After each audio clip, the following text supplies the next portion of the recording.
বন্ধুরা, সম্পাস কুকিংয়ে আপনাদের স্বাগত। আজকে আমি রান্না করব উচ্ছে পোস্ত বাটা দিয়ে। উচ্ছে পোস্ত বাটা দিয়ে করার জন্য এখানে আমি কড়াইতে তেল গরম বসিয়ে দিয়েছি।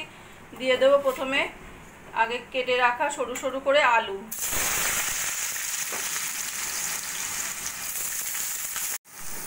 আর দিয়ে দেবো আগে থেকে কেটে রাখা উচ্ছে, কেটে ধুয়ে পরিষ্কার করে নেওয়া উচ্ছেগুলো। এবার উচ্ছে আলু আমি 2-3 মিনিট মতো একটু ভেজে নেব।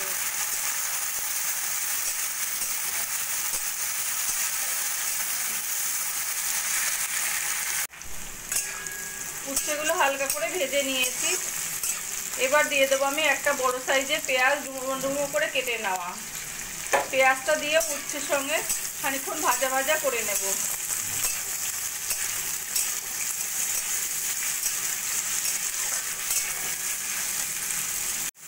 দিয়ে দেবো পরিমাণ মতো নুন হলুদ। নুন হলুদটাও ভালো করে মিশিয়ে নেব।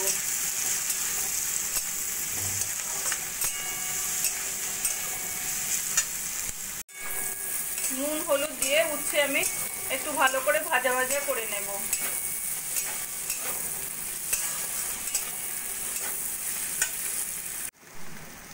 উচ্ছে আলু বেশ ভালো করে সোনালি করে ভাজা ভাজা করে নিয়েছি।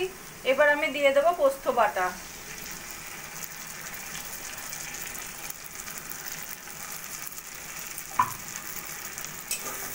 পোস্ত বাটা দিয়েও ভালো করে মিশিয়ে নেব।